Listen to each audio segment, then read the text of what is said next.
नाशिकमध्ये देवळाली व्यापारी सहकारी बँकेच्या वार्षिक सर्वसाधारण सभेत यावेळी मात्र सभासद कैलास मुदलियार आणि अध्यक्ष निवृत्ती अरिंगळे, संचालक दत्ता गायकवाड यांच्यात चांगलाच कलगीतुरा बघायला मिळाला। संचालकांच्या निवडी संदर्भात न ठेवल्याच्या मुद्द्यानं या कलगीतुऱ्याला सुरुवात झाली। जय भवानी रोड येथील कदम लॉन्स येथे सकाळी 11:30च्या सभेला कामकाजाला सुरुवात झाली। संचालक सलग 10 वर्ष निवडून आल्यासंबंधी संचालकाला पुढच्या टर्ममध्ये निवडणूक लढता येणार नाही असं RBIनं पत्र काढलं आहे। विषय पत्रिकेतील विषयांचं वाचन होताच मुदलियार यांनी माईक हातात घेतला। या पत्राबाबत त्यांनी संचालक मंडळाला विचारणा केली। एवढा महत्त्वाचा विषय असताना हे पत्र सभेवर का ठेवण्यात आलं नाही, सभासदांना त्याबद्दल माहिती का दिली नाही, अशा प्रश्नांचा भडीमार करण्यात आला। त्यावर अध्यक्ष निवृत्ती अरिंगळे आणि दत्त गायकवाड यांनी मुदलियार यांनी विचारलेल्या प्रश्नांचं उत्तर देण्याचा केविलवाणा प्रयत्न केला। असं कोणतंही पत्र बँकेला प्राप्त झालं नसल्याचा दावा त्यांनी केला। मात्र मुदलियार यांनी हातात असलेलं पत्र बँकेच्या संबंधित अधिकाऱ्यांना दिलं। यावर बराच वेळ चर्चा सुरू झाली होती। मुदलियार आणि अरिंगळे गायकवाड यांच्यात जोरदार शाब्दिक चकमक सुरू होती। याच वेळी मुदलियार यांनी आणखीन एक प्रश्न उपस्थित केला। एखादा संचालक स्वतः थकबाकीदार असेल किंवा कोणताही जामीनदार असेल तर त्याचे संचालकत्व रद्द होतं। व्यापारी बँकेतही असे काही संचालक आहेत, मग त्यांचे संचालक पद रद्द का केलं नाही किंवा राजीनामा का घेतला नाही, असा प्रश्न विचारून संचालक मंडळाला कोंडीत पकडण्याचा प्रयत्न त्यांनी केला। यावर अरिंगळे यांनी प्रस्ताव जिल्हा उपनिबंधकाला पाठवला असून ते कार्यवाही करतील असा खुलासा केला। अरिंगळे आणि गायकवाड यांनी केलेल्या कोणत्याही खुलाशावर समाधान न झाल्याने मुदलियार यांनी आक्रमक पवित्रा घेतला होता। शाब्दिक चकमक टोकाला जात असल्यानं व्यासपीठावर बसलेल्या काही संचालकांनी मध्यस्थी करण्याचा प्रयत्न केला, तरी थांबतील ते मुदलियार कसे? बँकेचा कारभार मी 20 वर्षापासून बघत आहे। कधी अरिंगळे तर कधी गायकवाड हे चालटून पालटून महत्त्वाच्या पदांवर दिसतात। ते सोडून दुसरा कोणी संचालक सक्षम नाही का, असा टोला लगावून मुदलियार यांनी माईक खाली ठेवला आणि शाब्दिक चकमकीला पूर्णविराम मिळाला।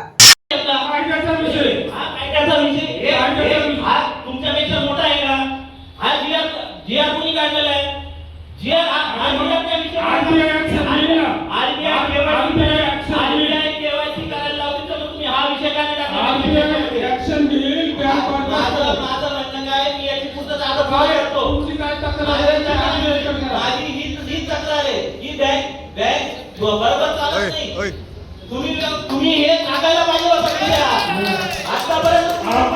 ऐकून घ्या, आता ऐकून घ्या, एक तुम्ही लढा ना, अहो ऐकून घ्या, लढायचं त्याची ही बाजू नाही। माझा जे प्रश्न आहे तो प्रश्न एकदम सोपा। वार्षिक सभेमध्ये तुम्ही विषय घेतला, RBIने सांगितलं KYC करा, मग RBIने सांगितलं हा विषय RBIचाच आहे, मग हा विषय मध्ये घेतला। तुझ्या प्रश्नाचं उत्तर देतो। तुला जो काही मेल आलेला आहे, CEO साहेब सांगते बँकेला दुसरा मेल आलेला नाही, तर त्या संदर्भात तुम्ही जर सांग ना, सर्वसाधारण सभेमध्ये मी विचारलं रिझर्व्ह बँकेला की आम्हाला शिवानी सांगितलं की आम्हाला मेलच आला नाही, तुम्ही जर बँकेशी बोलून घ्या किंवा तक्रार त्यांच्याकडे करायला काही हरकत नाही, ते सांगता ऐकून घ्या। जरी हा तो सर्व माहीत आहे, 10 वर्षानंतर सगळेजण जाणार आहे, हा काही सर्वसाधारण सभेमध्ये माझं म्हणणं काय, हा घ्यायला पाहिजे होता ना विषय की असं परिपत्रक आलेलं आहे, कशामध्ये नाही घ्यायचं, तुम्ही विषय घ्यायला पाहिजे होता। तुम्ही RBIच्या प्रत्येक पत्र घेताय, त्याच्यामध्ये तुम्ही KYC हा विषय घेताय, हा विषय घेतलाच पाहिजे होता। 10 वर्षाची मुदत पूर्ण झालेली त्यांनी आपल्याकडे माहिती मागितली आणि तुम्ही जे म्हणता सर ते फक्त या मेलचं काय उत्तर दिलं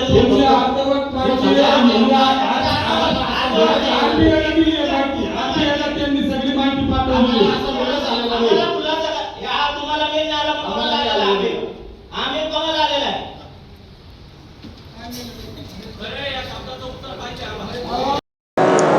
नाशिक रोड देवळाली व्यापारी सहकारी बँकेची 65वी सर्वसाधारण सभा आज दिनांक 18/7/26 रोजी कदम लॉन या ठिकाणी अतिशय खेडीमेळीच्या वातावरणात पार पडलेली आहे।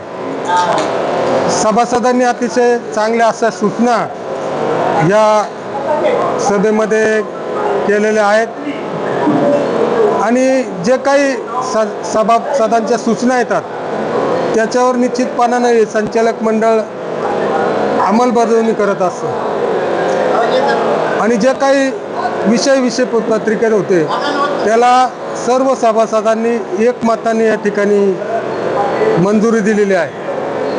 चांगल्या अशा सूचना सभासदांनी केलेल्या आहेत. परंतु काही बोटावर मोजणे इतके 2-3 सभासद या ठिकाणी विषयपत्रिका सोडून भलतेच विषय या ठिकाणी घेण्याचा त्यांनी प्रयत्न केला. या ठिकाणी सभासदांनी 21 जणांचं संचालक मंडळ या ठिकाणी निवडून दिलेलं आहे आणि गेल्या अनेक वर्षापासून बँकेची दिवसेंदिवस प्रगती होत आहे. आज बँकेचा व्यवसाय 1450 कोटी रुपयापर्यंत गेलेला आहे. बँकेचा NPA 0% आहे. त्याचप्रमाणे बँकेच्या कर्जात आणि डिपॉझिटमध्ये वाढ होत आहे आणि सर्व सभासदांचं सहकार्य या ठिकाणी बँकेला मिळतं आहे. त्याचमुळं आज संपूर्ण जिल्ह्यामध्ये आपले बँक कोऑपरेटिव्ह बँकेमध्ये शेड्यूल बँक सोडली तर आपली बँक 1 नंबरची बँक अशी कामकाजाच्या बाबतीत आहे आणि रिझर्व्ह बँकेने सातत्यानं वर्ग दिलेला आहे. फायनान्शियल स्ट्रॉंग अँड वेल मॅनेजचा किताब या ठिकाणी ज्या काही क्रायटेरिया असतात त्या संपूर्ण बँक पूर्ण करते. अनेक वर्षापासून फायनान्शियल आणि स्ट्रॉंग अशा याच्यात आहे आणि सभासदांचा प्रचंड विश्वास हा संचालक मंडळावर आहे. परंतु जे काही 2.5 वर्ष दत्ता गायकवाड चेअरमन होते, 2.5 वर्षानंतर मी आहे. हे सर्व संचालक मंडळाने ठरवलेलं आहे आणि कामकाज हा विश्वासाचा भाग असतो आणि तो विश्वासच आम्ही सगळ्यांनी संपादित केलेला असल्यामुळे सातत्याने आम्हाला त्या ठिकाणी संचालक मंडळाने चेअरमन पदावर बसवलेलं आहे आणि अतिशय चांगलं सहकार्य सगळ्यांचं मिळतं. परंतु काही सभासद तुम्हीच का, हेच का चेअरमन, अशा पद्धतीचे प्रश्न त्या ठिकाणी फालतू प्रश्न काढून या ठिकाणी सभेचा वेळ घेत होते. तसेच या ठिकाणी जो काही शासनाने कायदा केलेला आहे 10 वर्ष संचालक पद झाल्यानंतर त्या ठिकाणी त्या संचालकाला पुन्हा संधी मिळत नाही. 3 वर्षाचा कूलिंग पिरियड असतो. परंतु 25 ऑगस्टला हा कायदा झाला आणि त्याच्यानंतर जे काही संचालक मंडळ निवडून आलेले आहे त्याचा कार्यकाळ पूर्ण झाल्यानंतर पुढचे जे काही दिवस आहेत त्यावेळेला 3 वर्षाचा कूलिंग पिरियड त्या ठिकाणी घ्यावा लागेल. परंतु कुठेतरी खोटे कागदपत्र दाखवून या ठिकाणी दिशाभूल केली. या ठिकाणी रिझर्व्ह बँक असेल किंवा शासन असेल ते डायरेक्ट बँकेशी पत्रव्यवहार करतं. DDR असतील, या ठिकाणी सहकार आयुक्त असतील, यांचं सातत्यानं बँकेच्या कामकाजात लक्ष असतं आणि असे काही डायरेक्शन आले तर ते बँकेने निश्चितपणाने कळवत असतात. तसं जर काही डायरेक्शन असते तर निश्चितपणाने या ठिकाणी सभासदांना सांगितलं असतं. परंतु अशा कुठल्याही नसताना लोकांची दिशाभूल करण्याच्या दृष्टीने काही 2-4 सभासदांनी या ठिकाणी मांडण्याचा प्रयत्न केला. परंतु कुठल्याही सभासदांनी त्यांना साथ दिलेली नाही आणि निश्चितपणानं चांगले असे पुढे जरी आम्ही नसलो तर निश्चितपणे चांगलं असं संचालक मंडळ देण्याचं काम आम्ही या ठिकाणी सभासदांना देऊ. बँक या ठिकाणी शेड्यूल 28 सालापर्यंत निश्चितपणानं आमचा कार्यकाळ संपण्यापूर्वी शेड्यूल बँक होईल याची आम्हाला खात्री आहे आणि पुढच्या काळातही आपल्या सभासदांच्या सगळ्या सहकार्याने चांगलं असं संचालक मंडळ जेणेकरून जे लोकांच्या ठेवी सांभाळतील, सभासदांना सहकार्य करतील असं संचालक मंडळ देण्याचं काम निश्चितपणाने आम्ही करू या ठिकाणी एवढंच सांगतो. आणि पुन्हा एकदा 65व्या सर्वसाधारण सभा नाशिक रोड देवळालीच्या जे काही सभासद आले त्यांचं सगळ्यांचा आभार मानतो, त्यांना धन्यवाद देतो आणि थांबतो. जय हिंद, जय महाराष्ट्र. तुमच्या भागातील प्रत्येक बातमी पाहण्यासाठी तसेच अशाच ताज्या आणि विश्वासार्ह घडामोडींसाठी उत्तर महाराष्ट्र न्यूज नेटवर्क सोबत जोडलेले रहा.